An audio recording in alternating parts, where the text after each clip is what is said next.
Hola queridos amigos, recibid mi más cordial bienvenida a Seculorum.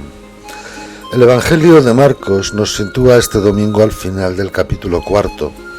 En los versículos anteriores, Jesús ha pronunciado un gran discurso en parábolas junto al lago, sentado en una barca ante una multitud. El versículo anterior al relato de la tempestad calmada nos previene de que a sus propios discípulos, sin embargo, se lo explicaba todo en privado. El pasaje que nos ocupa hoy tiene un alto contenido simbólico y distintas claves para comprender su significado. La exégesis católica coincide en que hay una realidad en el trasfondo de los elementos que difícilmente puede entenderse sin la pertinente explicación. La primera de todo es caer en la cuenta de que Jesús está en la orilla de Israel en el lago de Galilea y que ahora propone ir a la otra orilla, es decir, a la orilla pagana del lago, en la Decápolis. En segundo lugar, conviene caer en la cuenta de las dos referencias temporales consecutivas que dice el evangelista al introducir la narración. Aquel día, al atardecer. En la concepción judía del tiempo, el atardecer marca ya el día siguiente, pero Marcos enfatiza que después de haber atardecido, sigue siendo el mismo día, concepción griega del tiempo. Nos sitúa, por tanto, en clave pagana para aplicársela a todo el relato. Los discípulos se lo llevan por su cuenta sin contar con él en la misma barca en que se encontraba. Menciona la barca en singular, la de los discípulos. Hay una rebeldía de los discípulos por retener a Jesús, una resistencia a ir a tierras paganas. La resistencia viene marcada por el carácter nacionalista judío. El resto de la gente va en otras barcas, pluralidad y universalidad. Todo el relato tiene un marcado contenido de trasfondo pascual, es decir, evoca hacia el futuro la misión de los discípulos de evangelizar en el mundo pagano después de la muerte y resurrección de Jesús. Jesús aparece dormido, desentendido de los discípulos. El almohadón habla de la pieza que levantaba la cabeza de los cadáveres en el sepulcro. La popa es el lugar del timonel, pero Jesús no conduce esa barca. Su sueño es intencionado porque los discípulos lo han anulado al arrebatarlo por su cuenta en su propia barca, casi secuestrado. En esas condiciones se desata la tempestad. Los discípulos no son capaces de mantener su barca a flote y temen. La situación evoca el sueño de Jonás cuando se duerme en la bodega del barco y se desata una violenta tormenta cuando él se niega a hacer lo que Dios le pide. En nuestro relato, desde el punto de vista literario, el viento representa la fuerza del judaísmo y el mar es el mundo pagano. La tempestad la desata la intransigencia del nacionalismo judío, que se resiste a abrirse al mundo de los gentiles. El mar, el mundo de los gentiles, solo se agita por la fuerza impositiva e intolerante del activismo judío. Ahora, los discípulos no saben contener ni dominar la situación y acuden a Jesús con un reproche. Lo llaman maestro.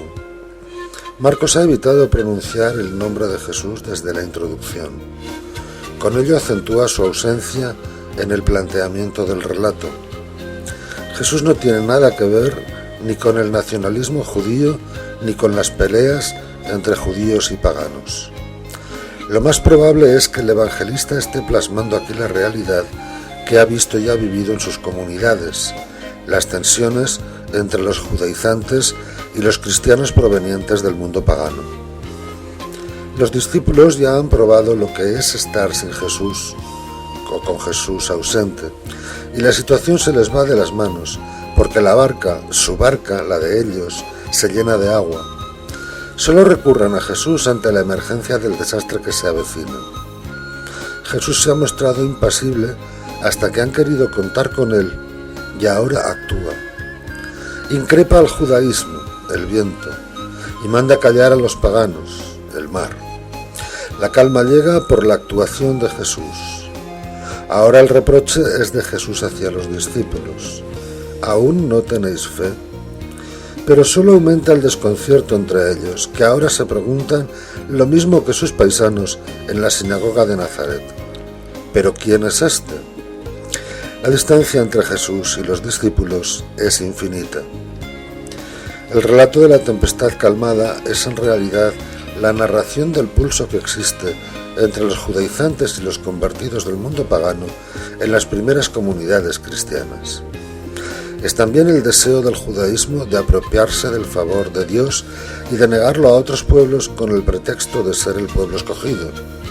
Asimismo, es el relato de lo perdido que se va cuando se quiere dominar a Jesús, puesto que es entonces cuando Jesús se ausenta. Anular a Jesús es ir por tu cuenta. No podemos sino preguntarnos acerca de si Jesús ocupa la centralidad de nuestra vida y de nuestra misión. Cuidado, porque la misión la tiene que marcar Jesús. De lo contrario, Él estará ausente. En nuestros planes, en nuestras programaciones, en nuestros fines y métodos, ¿estamos contando con Jesús o vamos por libre? Nos quejamos a menudo de que nuestras iglesias se vacían, de que no hay continuidad o relevo generacional en nuestros grupos, en nuestros movimientos apostólicos. ¿Son cosa de Jesús o son empeño exclusivamente nuestro? A veces puede dar la impresión de que hacemos las cosas con la excusa de Jesús, pero las hacemos sin contar con Él, cosas que son pura tozudez nuestra y de nadie más. ¿Dejamos a Jesús realmente llevar la iniciativa de nuestra tarea evangelizadora? ¿Esa tarea está al servicio de Jesús o hay intereses nuestros detrás de ella? Desde la llegada de su santidad Francisco al papado, la Iglesia empieza a poner más el acento en el anuncio que en la moral, en la misericordia que en el juicio y la condena. ¿Estamos convencidos también de esto? ¿O somos de los que criticamos al Papa y nos apartamos de la acción del Espíritu Santo que el pontífice nos muestra con tanta frecuencia? ¿Quién está al timón de nuestras actitudes? ¿Es Jesús o es el Espíritu Santo? ¿Es nuestro grupo o en realidad somos nosotros mismos? ¿O es que todavía no sabemos quién es Jesús y seguimos preguntándonos espantados quién es porque lo desconocemos?